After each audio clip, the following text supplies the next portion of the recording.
네, 여러분 안녕하세요. 알고의 윤쌤입니다. 자, 오늘 해볼 이야기는요, 바로 짜잔, 수능 수학 문제풀이 순서입니다. 저번에 이어서 한 번 더 문제풀이에 대해서 순서에 대해서 이야기하기로 했는데요. 왜 순서가 중요하냐면 내가 만약에 50을 공부했어요. 그러면 요게 수능 시험 가서 50까지 나와야 되는데 보통 난이도나 또 처음 보는 문제를 이제 풀다 보면은 50 공부하면 어떤 친구는 10밖에 안 나와요. 또는 20밖에 안 나오고. 너무 억울하잖아요. 저 1년에 딱 한 번 보는 수능인데, 그래서 자기가 공부한 만큼 점수를 맞으려면 꼭 이런 노하우가 있어야 돼요. 그래서 오늘도 문제풀이 순서 준비했으니까요, 잘 듣고 이것만 봐도 성적 많이 오르니까 꼭 익혀서 자기 수학 문제 푸는데 적용을 했으면 좋겠습니다. 자, 그럼 시작하도록 하겠습니다. 자, 오늘 이 문제 풀려고 설명하려고 2019년 대학 수능 수학 능력시험 문제집 갖고 왔어요. 나형입니다. 이제는 문이과가 내년, 올해죠, 올해 빼놓고는 또 통합될 거잖아요. 그래서 어떤 거 하지 하다가 일단 나형을 가져와 봤어요. 문과, 이과의 차이는 굉장히 커요. 특히 올해 본 학생들, 이과를 이제 말 그대로 미적분이죠. 미적분과 그리고 이 공간 도형을 꼬우면 사실 끝이 없어요. 한도 끝도 없어요. 그리고 제대로 꼬면 5분, 6분, 7분에도 못 풀어요, 여러분. 그래서 사실 이과 수학이 어렵거나 혹은 쉬워요. 알겠죠? 왜냐하면 꼬면 어차피 못 풀어요. 그래서 꼬는 것도 정도 꼭 꽈야 되는데 그 한계를 넘어서서 꼰 문제는 풀지 말아야죠. 여러분, 요거를 먼저 설명하고 갈게요. 시간 배분인데요. 요걸 먼저 설명하고 갈게요. 수학 공부할 때, 문제를 풀 때 시간이 없어서 못 푼다? 이런 경우는 사실 없어요. 솔직히 말해서. 그러니까 시간이 없어서 못 풀었어요 라는 사람보다는 사실 몰라서 못 푸는 거예요. 몰라서. 알겠죠? 그러니까 몰라서 못 푸는 경우가 대부분이지 시간이 없어서 못 푸는 경우는 별로 없어요. 그러니까 예를 들어서 이런 거죠. 내가 13번 문제를 풀었는데 열심히 풀었는데 안 풀린 거예요. 그래서 생각을 하다가 다시 건너가. 그래서 다시 풀어요. 이런 경우에는 100% 시간이 오버돼요. 시간이.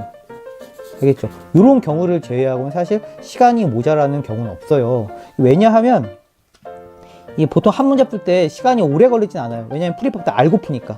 알겠죠? 대부분 맞추는 문제는 한 번에 가요. 한 번에. 근데 내가 한번 문제를 풀다가 돌아간다는 건 사실 못 풀 가능성이 높아요. 알겠죠? 그래서 제가 이 문제풀이 할 때도 이야기할 거지만 문제를 한번 풀다가 막히잖아요? 막혔어, 여기서. 그러면 다시 돌아가서 풀지 말고 다음 문제로 넘어가요. 알았죠? 다음 문제로 넘어가 주세요, 반드시. 여기서 한번 돌아와서 생각한다고 해서 생각에 큰 차이가 없어요. 대신에 한 번 생각할 때 한 번. 처음 문제 풀 때 한 10초만 더. 알겠죠? 한 20초만 더. 생각하고 들어가면 좋겠어요. 왜냐면 수능 문제 스타일 자체가 이럴 수밖에 없는 게 수능 문제 만들 때 어떻게 만드는지 제가 지금 얘기 드렸잖아요. 핵심은 뭐죠? 그쵸? 한번 본 문제는 안 나온다. 알겠죠? 이게 핵심이에요. 한 번 본 문제는 절대 안 나와요, 여러분들. 만들 때 이 시중에 있는 문제집에 나온 문제들은 다 거른다 했잖아요. 그래서 절대 나오지 않아요. 한 번 본 문제는 절대 안 나옵니다. 그래서 수능 문제 핵심이 뭐냐면은 모의고사 풀 때는 딱 보면 보이거든요. 근데 수능은 10초만 더 생각하세요. 그런다고 해서 시간이 부족하거나 모자라지 않습니다. 알겠죠? 네. 꼭 기억해 둬야 돼요. 근데 요즘은 그래도 문과 같은 경우는 이 고등학교 선생님들이 많이 들어가 주셔서 문제를 많이 내세요. 그래서 보통 문제가 평이에요. 그리고 딱 보면 알 수 있어요. 풀 수 있는 문제가 많아요. 문과 같은 경우는 진짜 그러거든요. 그래서 딱 보고 풀 수 있겠다 생각되면 푸세요. 알겠죠? 네, 너무 중요하니까. 그래서 뭐가 중요하다? 한 글자로 늘 얘기하는 거지만 감이 제일 중요하다는 거예요. 감. 알겠죠? 네, 그러면 수능 문제 돌아가서 한번 봐보도록 할게요.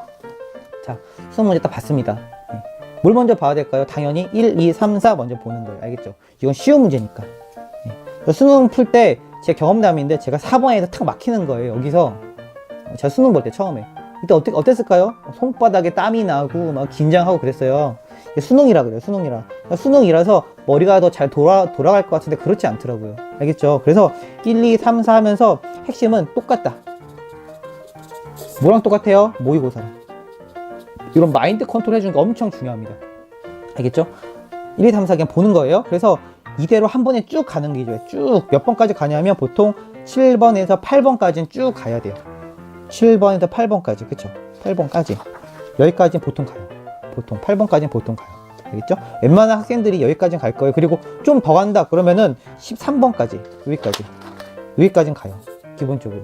그러니까 이게 문제가 짝수형이 있고 홀수형이 있어요. 그래서 문제 좀 그 순서가 다르긴 해요. 영어도 좀 다르고 수학도 다른데 사실 영어가 좀 더 많이 다르고 수학은 홀수형, 짝수형 문제 배분이 사실 난이도에 있어서 큰 차이가 없어요. 그러니까 무슨 소리냐면 문제를 낼 때 보통 8번 선, 요 선에서 쉽게 가요. 요 선까지. 알겠죠? 이게 워밍업이에요. 쉽게 가요. 그러다가 여기서 난이도가 어디서 높아지 하면 9번부터 높아져요. 보통 9번부터 조금 올라가요. 조금. 알겠죠? 그래서 4단위로 보통 끊거든요. 그래서 어디까지 끊냐면은 11번에서 끊을 때도 있고 13번에서 끊어요. 보통 그래요. 보통. 그러니까 여기까지는 친구들이 한 방에 가요. 한 방에. 그러면 아주 컨디션 좋네라고 하죠. 그런데 컨디션이 안 좋고 좀 어렵다 그러면은 11번에서 막힐 때도 있거든요. 근데 요럴 때 어렵다고 해서 절대로 핵심이 당황하지 말 것. 알았죠? 수능 문제 처음 보는 거잖아요. 그러니까 겹친단 말이에요. 알겠죠? 여기서 보면 알잖아요. 11번인데요. 요거 부등식이랑 충분 조건의 되도록이랑 요거 섞였죠. 그쵸? 이런 섞인 문제도 보기 어렵단 말이에요. 모의고사에서. 아니, 풀이법은 쉽죠. 사실. 뭐 별건 없어요. 그 이제 나피가 들어간 다음에 Q로 들어갔으니까 요것만 조심하면 돼. 사실 똑같아요. 그런데 이런 거를 이제 시중에서 우리 모의고사 문제에서 못 본단 말이죠. 예를 드는 거예요. 이런 경우도 11번 같은 경우도 보면 어려울 수가 있어요. 사실 뭐 신뢰 구간 구하는 거라서 문제 푸는 형식이 정해져 있어요. 그렇게 어렵진 않지만 그래도 이런 멘트들 일단 길잖아요. 그렇죠? 이런 멘트들이 이제 이런 말들이 사람을 긴장하게 한다는 거예요. 그래서 이럴 땐 어떻게 하라고요? 10초, 20초. 좀 생각해도 그렇게 늦지 않아요, 여러분들. 알겠죠? 이해되죠? 한 번에만 풀면 돼요. 근데 만약에 내가 10초, 20초 생각했는데 각이 안 나와. 풀 각이 안 나와. 그럼 어떻게 해야 돼요? 당연히 넘어가야 돼요. 알겠죠? 무조건 안 나온다고 해서 잡고 있잖아요. 그러면 그때부터 말려요. 그러니까 수능 수학의 핵심이 뭐냐면 딴 게 아니고요. 절대 말리지 말 것. 이것만 지켜도요. 여러분 모의고사보다 훨씬 잘 봐요. 수능을. 왜요? 수능이 모의고사보다 쉬울 때가 많아요. 특히 문과는 그래요. 문과는. 알겠죠? 내용이 평이할 때가 많거든요. 자, 13번까지 풀잖아요. 그 다음에 14번부터는 어떻게 하냐면 좀 어렵다. 어렵다. 이런 마음의 준비를 하고 들어가는 겁니다. 알겠죠? 14번부터 좀 어려워요. 좀 응용 문제도 많이 나오고요. 점수 배점은 똑같이 3점이에요. 3점. 얘도 3점, 얘도 4점. 아니, 근데 여기 4점이구나. 그러네. 자, 점수 배점 보면 다 4점이야. 어렵다. 그쵸? 네. 그러네요. 14번부터 확 뛰네요. 보니까. 14번, 15번, 16번 이렇게 나오잖아요. 그러면 저번에 얘기한 거 기억나나요? 이거 얘기했죠. 이거 이렇게 쌓아 올리는 거 이렇게. 여기 2점. 여기 3점. 여기 4점이죠. 그쵸? 그러니까 4점에서 밑바닥만 긁으면 된다니까요. 4점에서. 그러니까 수학이 어떻게 하는 거냐면은 4점 났잖아요. 그럼 여기서부터 내가 풀 수 있는 4점을 고르면 돼요. 이제 3개, 그쵸? 4개, 5개 있어요. 6개, 7개, 8개 있어요. 8개씩이나 있네. 그쵸? 그러니까 보면 4점짜리를 고르면 되는 거예요. 여기서. 근데 보통 고르는 문제가 어떤 문제는 요거 19번 같은 문제, 빈칸 문제 이런 것들을 사실 맞춰주는 거고요. 그 다음에 많이 나오는 게 뭐가 있을까요? 요런 거 쉽죠. 17번. 이런 거 쉽죠. 이런 거. 그렇죠? 이런 것도 쉽다. 이런 거. 18번이 쉽다. 그렇죠? 여기서 문제 골라가는 거예요. 그러면서 변별력을 가리는 거예요. 여러분들. 알겠죠? 그러니까 14번부터 시작해서 문제가 어렵다고 해서 당황하면 안 돼요. 천천히 골라가면 돼요.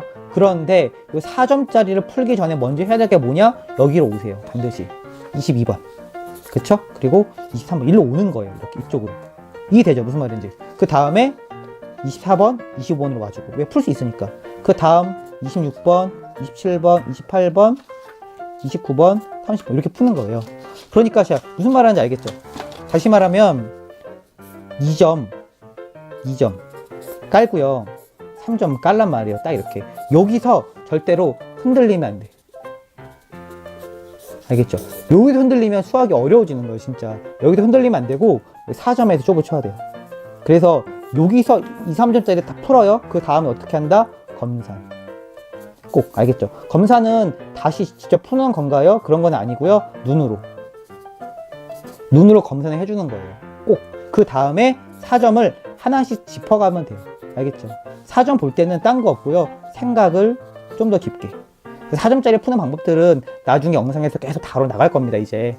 그래서 수학 정리하는 법도 있고 4점짜리 푸는 법도 있는데 이런 것들은 나중에 정리할 테니까 믿고 따라오시면 되고요. 일단 오늘은 문제 푸는 순서에 대해서 이야기해 봤습니다. 알겠죠? 핵심은 자기가 쌓아 올릴 점수는 맞고 그 다음에 4점을 하나씩 쌓아가는 거예요. 이러면은 최소 4등급은 무난히 맞게 돼 있어요. 알겠죠? 자, 여기까지 수학 윤쌤이었습니다. 안녕!